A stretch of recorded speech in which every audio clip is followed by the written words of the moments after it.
Galera do esporte, forte abraço a você que me acompanha aqui no Juninho Fonseca de Olho no Lance. A melhor análise do jogo, onde produzimos dicas, palpites e pitacos a respeito dos campeonatos que acontecem nesta temporada. E também onde apresentamos o nosso podcast Passando a Limpo. E o que passaremos a limpo? Sexta rodada Copa Libertadores de América, rodada que decidiu os 16 clubes que seguem à frente agora em regime de mata-mata. O primeiro jogo para esta equipe que ficou, uma dessas equipes que ficaram na segunda colocação, e o segundo jogo normalmente como mandante o time com a maior pontuação. A Conmebol está fazendo neste momento o sorteio e nós voltaremos em breve, no início da semana, para falar, para dizer jogo a jogo aquilo tudo que nós esperamos que aconteça. A presença de brasileiros é grande, a presença de argentinos com sinais claros de que nada será fácil, ok? Vamos desenvolver o nosso trabalho? Quero agradecer ao Vinícius Falquete, ao Cipó, ao William, ao Nando. Hoje eu não conto com a presença do Thiago Cotrim, que é o meu parceiro direto, não é? O Pedro também, que é outro que nos ajuda, também não, eles não tiveram condições de nos auxiliar, então eu vou levar aqui sob minha conta e meu risco tudo aquilo que nós queremos dizer do que aconteceu. Passando a limpo, sexta rodada da Copa Libertadores de América, onde alguns clubes brasileiros seguem beleza e outros clubes não foi muito legal. Vamos ver os resultados inicialmente. O Vinícius vai colocar para a gente. Ali você está vendo, olha aí, jogos da terça-feira. Evidentemente estamos falando dos clubes brasileiros. O Palmeiras venceu 4-1 o Deportivo Táchira, sem muita dificuldade. O Palmeiras atingiu uma marca histórica. Daqui a pouco nós vamos falar da pontuação do grupo do Palmeiras. O Bragantino, eu não posso dizer que ele foi surpreendido, porque enfrentar o Nacional do Uruguai lá no Central Park, em Montevidéu, nunca foi fácil. O Bragantino perdeu por 3-0 e não ficou nem em primeiro, nem em segundo, nem em terceiro. Daqui a pouco nós falaremos da condição de pontuação do Bragantino. O Flamengo venceu por 2-1 o Sporting Cristal, venceu, mas a torcida reclamou, protestou. Rapaz, tem alguma coisa acontecendo no Flamengo. Eu não estou entendendo não, o time está classificado, ficou na primeira colocação.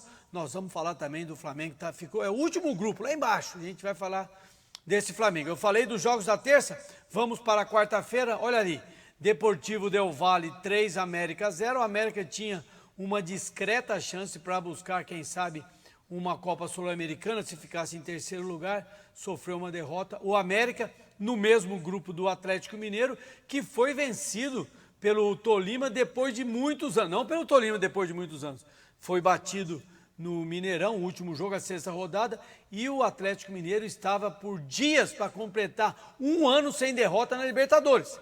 Você está lembrado que o ano passado o Palmeiras foi eliminado com um empate frente ao Palmeiras, lá mesmo no Mineirão. O Atlético perdeu de 2-1 do Tolima e isso tem que chamar a atenção, sim, da comissão técnica do Atlético. Por quê? Amigo, a próxima fase é mata-mata. Vai ter que fazer alguma coisa, ok? Mesmo assim, o Atlético ficou na primeira colocação. Você verá como nós vamos descrever isso. E ali na quarta-feira, o último jogo apresentado na arte que o Vinícius trouxe, o maior resultado para a história do Nordeste brasileiro. Porque no Norte o Paysandu já fez uma coisa legal, eu me lembro, algum tempo atrás. Mas no Nordeste, esse Fortaleza foi até Santiago, um jogo mata-mata, porque a briga era pela segunda colocação direta com o Colo-Colo, e o Fortaleza ganhou de 4-3, eu ia falar 2-1, 2-1 foi no primeiro tempo. 4-3, um resultado marcante para a história deste Fortaleza, que no Campeonato Brasileiro está deixando a desejar, mas na Libertadores mandou muito bem. Na quinta-feira, um jogo me parece sem muita dificuldade, o Atlético Paranaense, já sob a tutela do Felipão há algum tempo, conseguiu um ótimo resultado frente ao Caracas, 5-1, o Atlético brigava por uma possibilidade de primeira colocação, tinha expectativa, mas no grupo o outro resultado não foi legal. E o último jogo desta rodada foi o jogo Corinthians e Always Red. Você está vendo aí o número, né? Você acredita nisso? Que o time boliviano conseguiu vir no Neoquímica Arena, onde eu tenho 2 poltronas em meu nome, e empatou e incomodou. Eu comentei o jogo ontem do Corinthians, gente. Eu fiquei super incomodado com tudo que o Corinthians fez, com tudo. Fiquei incomodado Fiquei chateado, fiquei magoado, aborrecido, constrangido, enfim, vou parar de colocar esses verbos aí, porque é melhor eu comentar tudo o que está acontecendo. Exatamente. Então, uma rodada que nós tínhamos uma perspectiva definitiva, negativa, tudo IVA, né? Do América Mineiro, que não tinha perspectiva nenhuma de classificar entre as 16 equipes, e a surpresa do Bragantino, que olha, que coisa legal. Vamos ver como ficaram os grupos. Olha só, o Vinícius está trazendo para mim ali. Olha lá, grupo A, Palmeiras com 18 pontos, 6 jogos, 3 vitórias, absurdamente grande, impactante, o que eu diria, os recordes que o Palmeiras está batendo, porque, amigo, rapaz, 6 jogos, 6 vitórias, todo mundo vai dizer isso. Ah, mas porque enfrentou adversário fácil. Meu amigo, você sabe o que é adversário fácil? Eu não consigo entender esse adversário fácil no futebol. Só depois que acaba o jogo. Se você fez ali um 3-0, um 4-1, um 5-1, ou talvez até um 1-0 simples, nada é fácil no futebol. O Palmeiras assume a primeira colocação, a melhor campanha desta fase de grupos, portanto o Palmeiras irá fazer os próximos jogos, segundo jogo da rodada, de acordo com o sorteio. O Palmeiras joga a primeira partida fora, a segunda partida em casa. Em segundo lugar ficou o Emelec, que conseguiu uma boa vitória, também uma vitória de 7. O Emelec ganhou de 7 do Independente Petroleiro e ficou na terceira lugar. No grupo B, como eu disse, o Atlético Paranaense conseguiu uma ótima vitória de 5-1, porém o Libertad também venceu o The Strongest. Então, Libertad por saldo de gols, você está vendo ali, ó, o doisinho ali do Libertad, saldo de gols, 2 gols de saldo. O Atlético Paranaense que sofreu aquela goleada que provocou a queda do Fábio Carille e a chegada do Filipão. O Atlético ficou em segundo, ficou à frente também do The Strongest, do Atlético. Legal, está classificado, mas tem que olhar pela frente. Lá no grupo C você está vendo Estudiantes, Vélez Sarsfield, Nacional do Uruguai e o Bragantino. Esse resultado aí, que nós falamos agora há pouco, a derrota do Bragantino para o Nacional 3-0 e a vitória do Vélez Sarsfield contra o Estudiantes, rapaz, 2 argentinos e uma vitória desse tamanho, eu vou entrar na justiça, não quero nem saber, Vinícius Falquete, eu vou entrar na justiça para saber desse jogo aí. 4-0 assim de uma hora para outra, o Estudiantes tão bem no campeonato com 13 pontos, e ele perdeu bem para um time argentino, ali mais ou menos na medida de...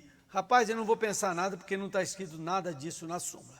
No grupo D, como eu disse, a presença do Atlético Mineiro, mesmo sendo derrotado por este Tolima, que está na segunda colocação também com 11 pontos, o Atlético com saldo de gols 4 ficou à frente, mas essa derrota do Atlético, 1-2, que é assim que eu gosto de dizer, 1-2 contra o Tolima, chama atenção para o futuro. Por quê?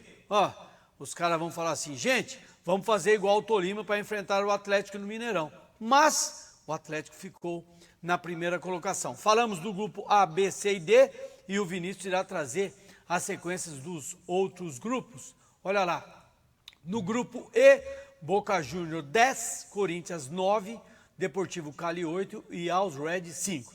Desses 5, que esse Always Red, acho que é assim que fala, esses 5 pontos que ele conquistou, 4 contra o Corinthians, meu amigo, não tem importância. O Corinthians jogou muito mal nesse empate 1-1, porém está classificado. E aí, quando for campeão, ninguém vai lembrar desse sufoco. Vai por mim que daqui 20 anos ele não vai lembrar que o Corinthians fez um péssimo jogo nesta sexta rodada, empatando com o Always Red, lá onde eu tenho 2 poltronas lá em meu nome, no Neoquímica Arena. O Boca venceu 1-0, deixa eu confirmar. Exatamente, o Boca venceu o Deportivo Cali, que ficou na terceira colocação, vai para a Sul-Americana, e o Boca assumiu a primeira colocação com 10 pontos. Poderia estar invertido, se o Corinthians vence, estaria invertido, aí o Corinthians ia ver contra quem ele ia jogar.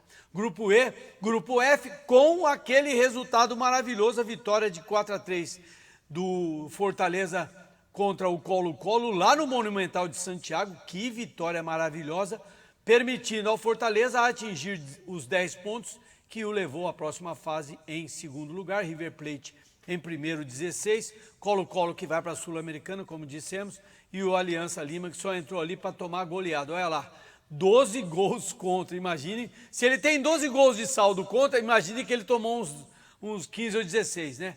Fortaleza muito bem no grupo, um resultado marcante, arrepiante, e só para registrar, o River Plate ganhou de 8-1 nesta última partida. Esses clubes argentinos eu tenho muito medo. Vamos para o grupo G, que não tem a presença de brasileiros, mas quem passou foi o Colón, o Cerro Porteño. Essas partidas finais, o Peñarol venceu o Colón, mas não adiantou, e o Olímpia venceu o Cerro e também não conseguiu passar à frente. Você vê ali o saldo de gols, Cerro Porteño com 1 gol de saldo e o Olímpia com 0 gols de saldo, não passou. Para finalizar, aquele grupo que me preocupa e continuará preocupando muito, porque o Flamengo fez uma ótima campanha, são 5 vitórias em 6 jogos e 1 empate, 16 pontos, não é? Em primeiro lugar, tranquilo, objetivo absoluto, mas a torcida incomodada. O jogo do Flamengo foi na terça-feira, que o Flamengo venceu 2-1 o Sporting Cristal e assumiu, já estava nessa condição, mas assumiu a condição, manteve a condição de liderança do grupo H. É isso que a gente queria trazer para você. Agora eu vou dar uma passada, pode voltar, boa, Thiago, falei no Thiago, deve estar pensando em mim.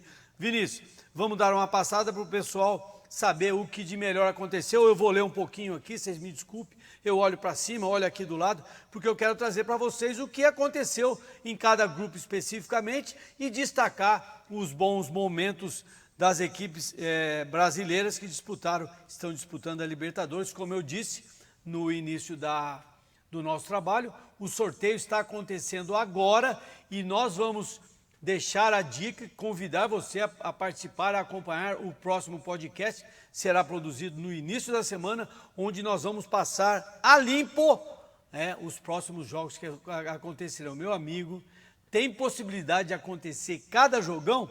Então vamos analisar de passagem rapidamente o que aconteceu com os brasileiros especificamente nesta sexta rodada. O Palmeiras venceu o Deportivo Táchira da Venezuela 4-1 sem muito problema. O goleiro do Deportivo, que eu sempre acompanho os melhores lances, não posso assistir todos os jogos, mas eu acompanho os melhores lances. Meu amigo, o goleiro do Deportivo Táchira nem trouxe o nome do rapaz para não arrumar confusão.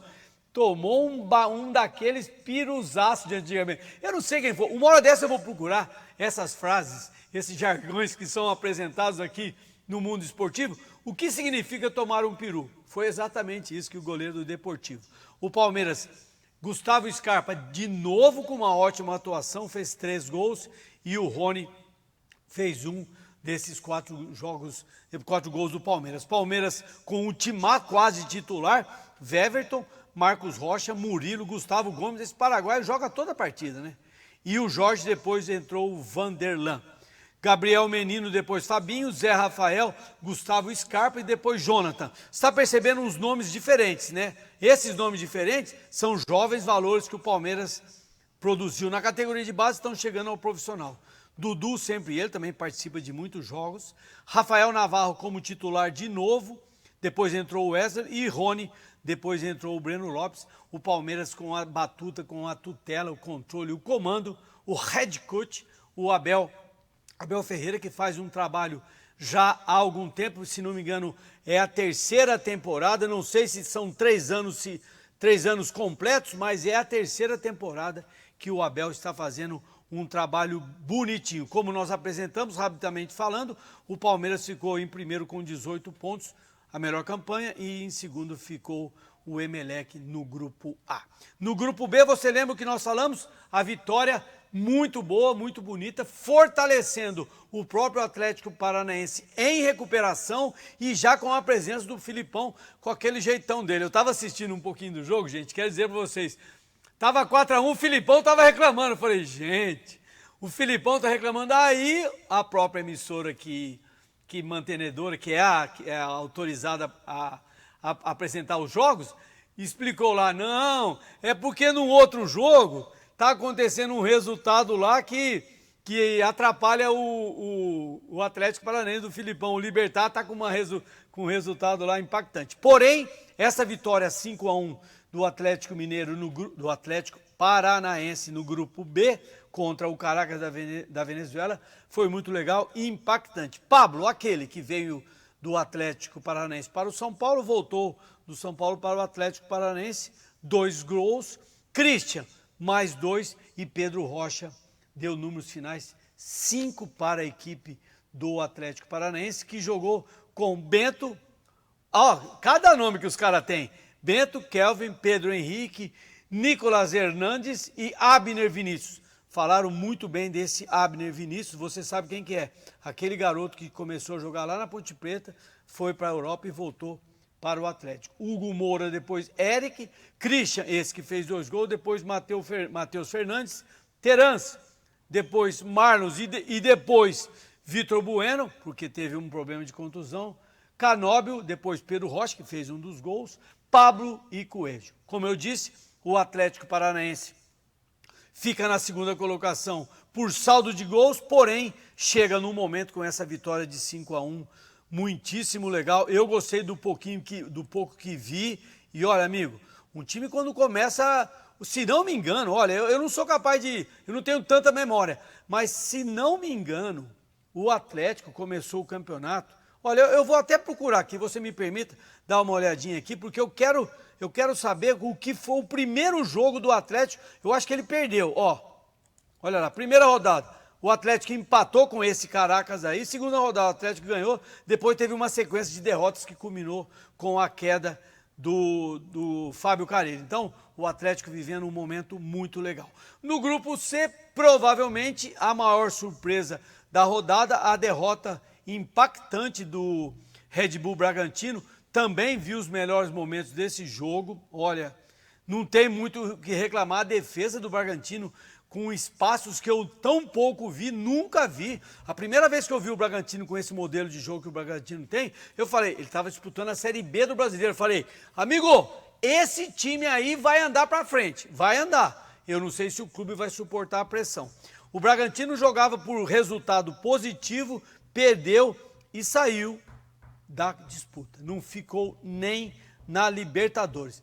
Eu não quero nem falar a escalação do Bragantino, porque a escalação do time que perdeu, que não fez nenhum gol, mas estavam todos aqueles jogadores lá, o goleiro Cleiton, o Hurtado, o Léo Ortiz, recentemente convocado para a seleção brasileira. Quem mais estava? O Arthur, aquele ponta que joga bem. Estava o Elinho, aquele que veio do São Paulo. Estava o Lucas Evangelista. Amigo, o Red Bull Bragantino, o Bragantino Red Bull, do professor Maurício Barbieri, tinha tudo para conseguir passar para outra fase.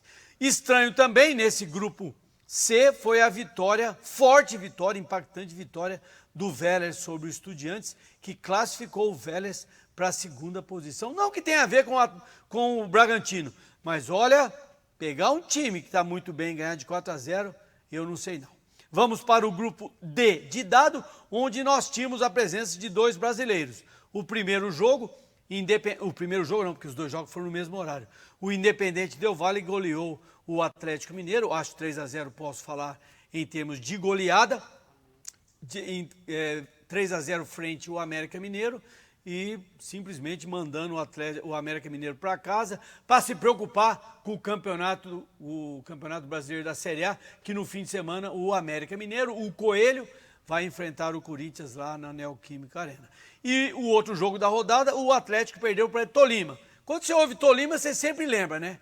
Tolima do Corinthians, do Ronaldinho, o fenômeno, do Tite, e no outro ano o Corinthians foi tal e campeão e aquela coisa legal. O Tolima quase, rapaz, quase não, ele causou uma surpresa para o Atlético Mineiro, como eu disse na descrição da rodada, o Atlético Mineiro há muito tempo não perdia. Quem fez o gol do Atlético Mineiro foi Eduardo Sacha, eu acompanhei também uma boa parte dos melhores lances, e do jogo ao vivo também eu estava acompanhando. Quando eu vi lá o Atlético perder de 1-0, eu corri lá para saber o que está acontecendo. Esse tal de Tolima de novo, o Sacha fez um gol aos 42, empatando o jogo, criando uma perspectiva de talvez até um 2-1 para o Galo Mineiro, né? Mas foi o Tolima quem fez o último gol aos 46 minutos do segundo tempo. O Atlético Mineiro de Everson, Guga, depois Mariano, Nathan Silva, Júnior Alonso e Guilherme Arana, este convocado para a seleção brasileira, Alan Jair, depois Caleb, Rubens, depois Eduardo Sacha, o que fez o gol, e Nátio Fernandes, depois Fábio Gomes. Lá na frente, Ademir, depois Sávio e o Hulk. O técnico Antônio Mohamed. Rapaz, fica atento que essa derrota é uma observação sempre feita. Amigo, o que acontece quando o time perde? Os outros times parecem ter a impressão que copiar o modelo do que venceu o time brasileiro pode ser legal. Isso não é difícil de acontecer. Atlético Mineiro em primeiro com 11, em segundo este Tolima com 11 também. O Atlético está na primeira colocação em função do saldo de gols. Vamos para o grupo E, onde teve um resultado muito estranho ontem, na quinta-feira, o empate do Corinthians frente ao Always Red. Acho que é assim que fala. Tem nego que fala inglês, fala melhor do que eu. O time boliviano que havia vencido o Corinthians lá na primeira rodada. Eu trabalhei nesse jogo, fiquei muitíssimo preocupado. Deixa eu ver o tempo do nosso podcast aqui, 22 minutos. Eu fiquei muitíssimo preocupado, não só com a escalação inicial, não, porque o Corinthians escalou mal, tal, não. O treinador não pensa, apesar que não foi o treinador oficial, mas é ele quem escala. O treinador não pensa em colocar um time e não ter um bom desempenho. Mas no primeiro tempo, o Corinthians fez 1-0 com Adson, bom trabalho por dentro. Ali o Adson e o Juliano, uma boa enfiada, uma bola que é difícil de ser marcada, porque o atleta em projeção, aquela coisa legal. Uma finalização muito bonitinha desse Adson, um bom garoto formado lá nas categorias de base do Corinthians. Só que o Corinthians parou por aí. Parou tanto que chegou uma hora que os garotos da defesa resolveram driblar todo mundo. O Robson Bambu, que não quer mais ser chamado de Bambu, resolveu driblar todo mundo e fazer uma coisa que ele não tem muita capacidade, de roubar a bola, e o Borja, não é aquele que jogou no Palmeiras, é outro, fez 1-1 aos 43 minutos do primeiro tempo. No segundo tempo, o Corinthians trocou muita gente, o que eu acho correto, mas não conseguiu fazer um golzinho sequer nesse segundo tempo, fazendo substituições com 3 jogadores que disputaram a última Copa do Mundo, ou que já disputaram a Copa do Mundo. O Renato Augusto, o William e o Jô. Olha que coisa, fiquei muitíssimo preocupado, repito, o Corinthians tem que ter muito cuidado. Claro, como eu disse, essa súmula não registra que o Corinthians...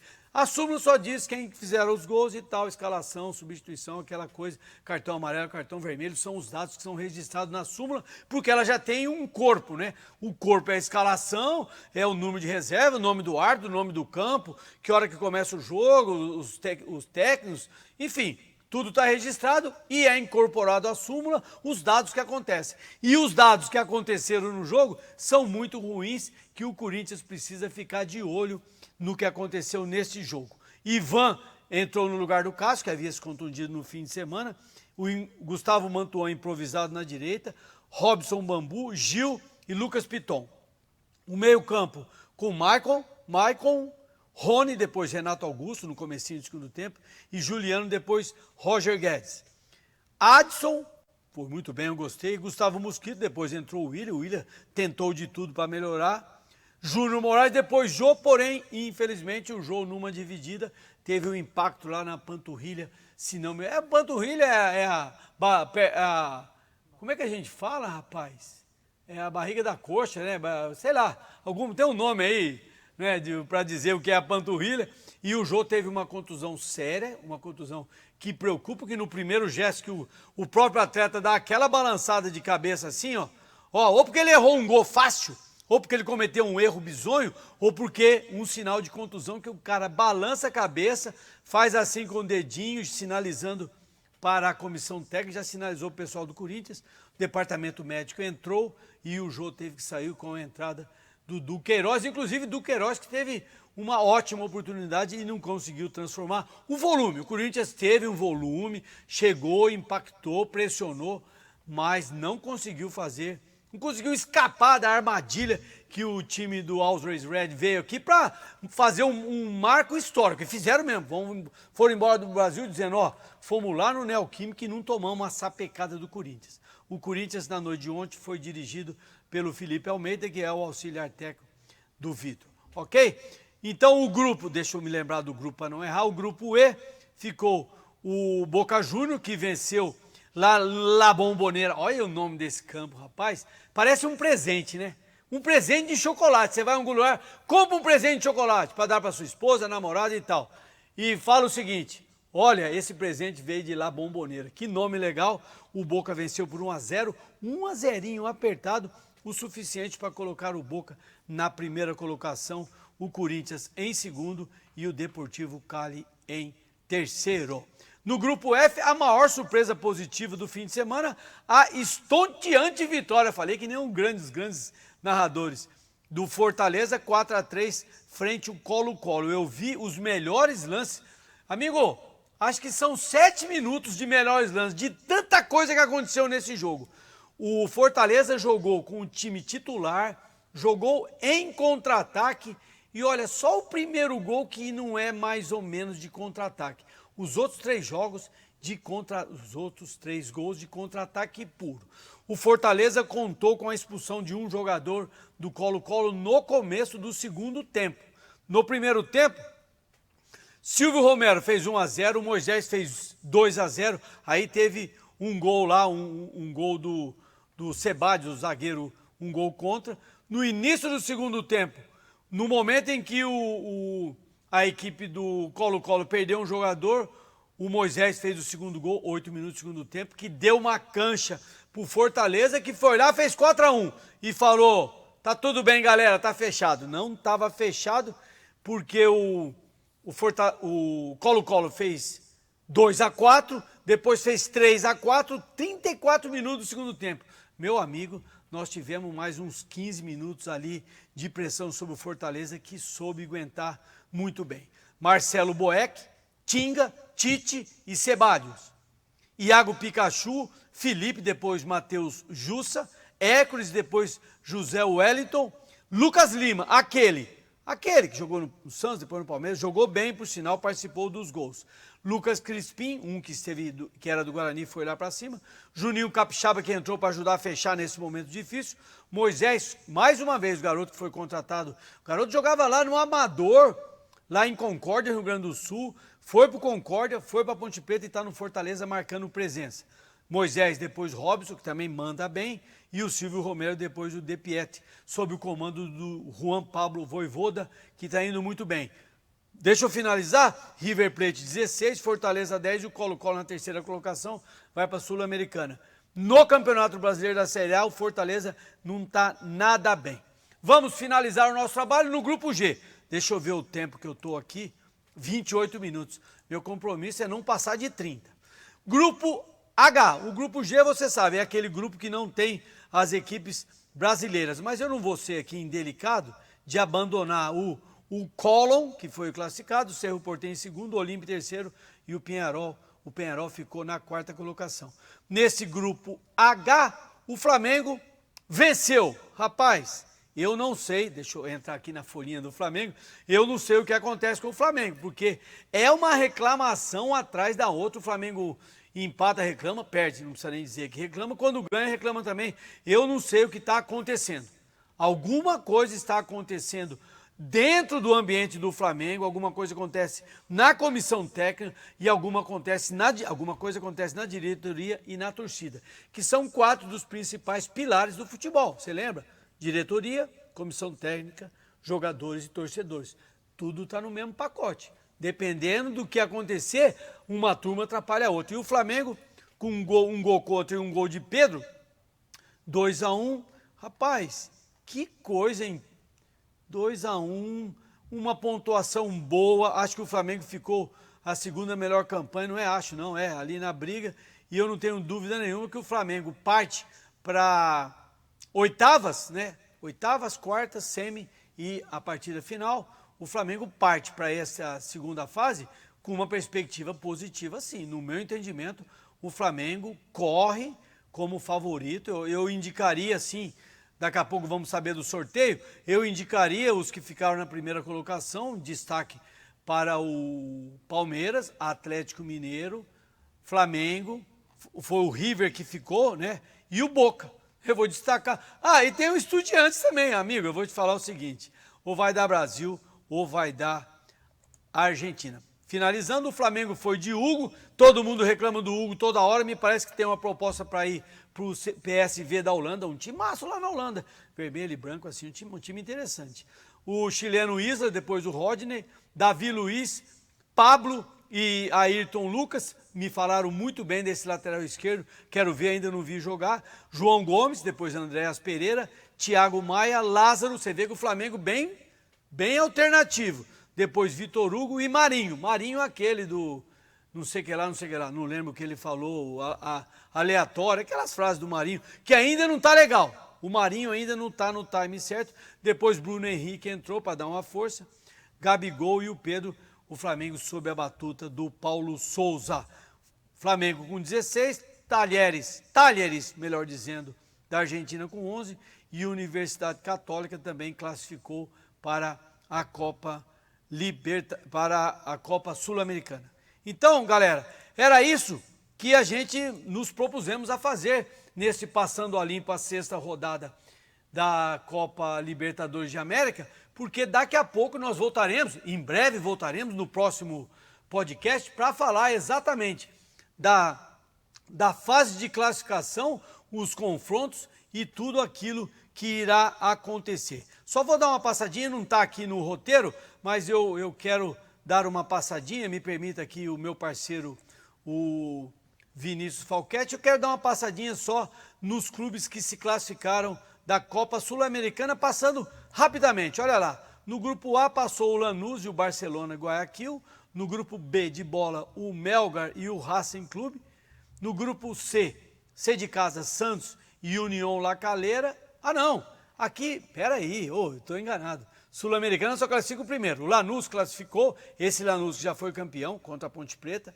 Melgar classificou no grupo B, Santos no grupo C, São Paulo com uma campanha muito legal, primeiro colocado do grupo D de dado, Internacional de Porto Alegre, campanha bonitinha também, Atlético Goianiense surpreendendo com 13 pontos no grupo F e no grupo G, Ceará histórico, 6 jogos, 18,6 vitórias.